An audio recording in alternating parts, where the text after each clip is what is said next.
Hey all, hope you're doing well. Just going to do a video this week about the diesel heater that I fitted inside the VW camper.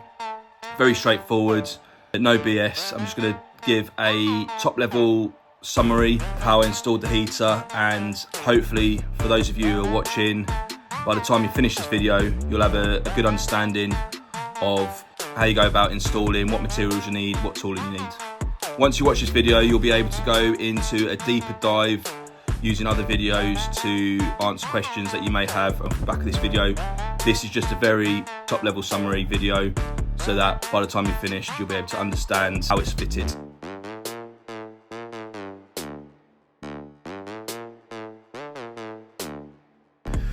Right then, straight into it. So the Chinese diesel heaters, there's a lot of talk about that online, about them not being a decent product. Not the case.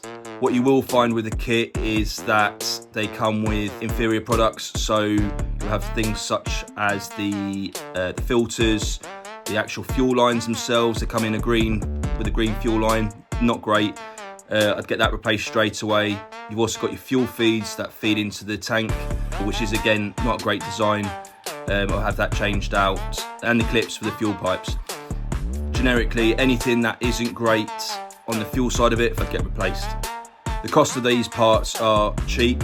You'll find in the region of 20 to 30 pounds. You can pick up a nice kit of clips and fuel line for about £7, used for Wabasto and Eberspacher.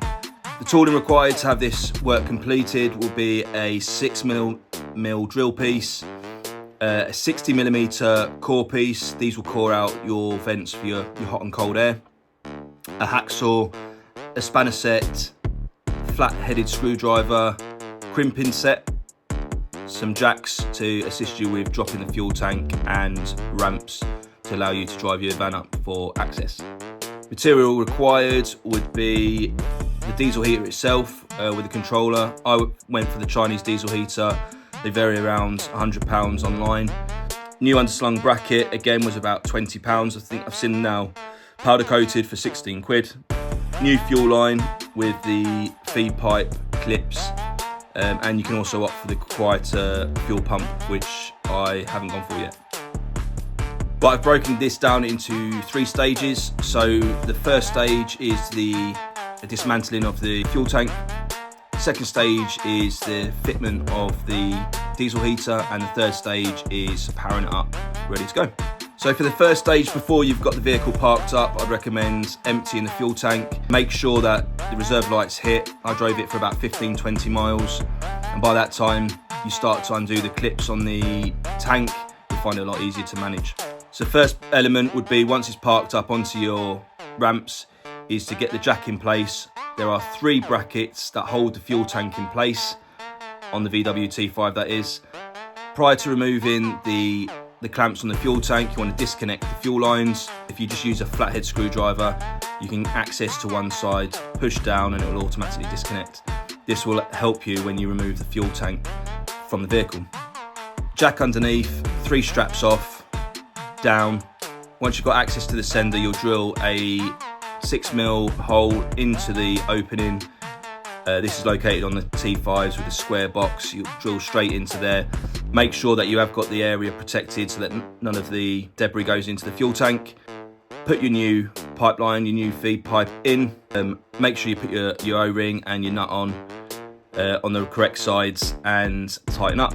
Once that's done, you'll be connecting your fuel line, your new fuel line, not the green one, to the fuel pipe, and then you'll start feeding that all back. Once you've fitted it all together and aligned all the pipe work, brackets back on. So these are just 6 bolts, 2 per bracket. Once that's completed, you then go on to stage 2, which is the fitment of the diesel heater itself. Now, I bought a underslung diesel bracket, which cost me around £20. I've seen online for 16 quid. They come with some riv nuts, which I'd recommend using. Dead secure, simple to fit, and allows you to mount the diesel heater in the correct orientation safely.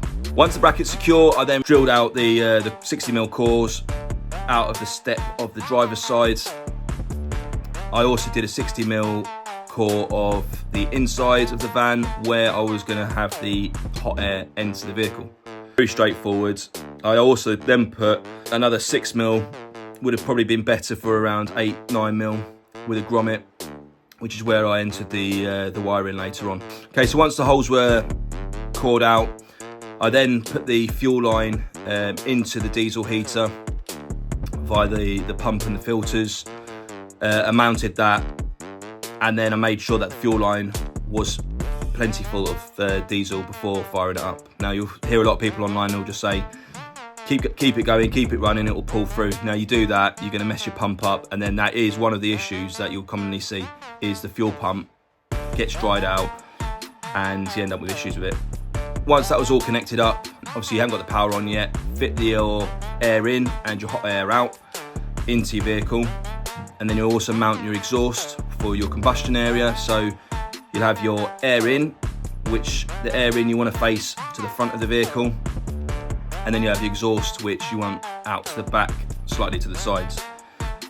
Once you've done that and everything's secure and your wiring's gone into your cab, into your vehicle, look at connecting to your power supply.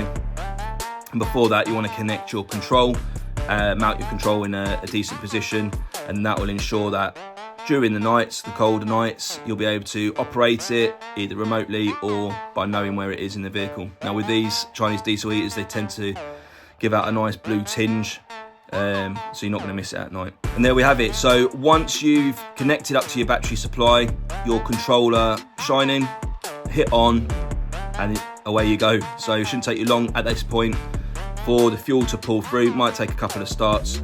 The fuel will pull through and you'll start getting hot air within a few minutes. And once you've done all that, button the vehicle back up, make sure that there is no signs of leaks. The good thing about externally mounting it is all the exhaust gases are outside the vehicle, so there's no worries about that creeping in. And if you've mounted it correctly on the exhaust, that should just dissipate into the air. I'd always look at using a CO2 or CO alarm, carbon dioxide or carbon monoxide alarm in the van when you're using a heater such as this. Again, it's good practice, good safety, same as if you're using a gas canister in the vehicle. People crack the windows open. With the alarm, it's obviously a fail-safe, so if you were to crack a window and it's not enough ventilation, that's going to alert you to levels being incorrect. That was a quick rundown of how I fitted the diesel heater to the van. I hope you enjoyed the video. Please don't forget to like and subscribe.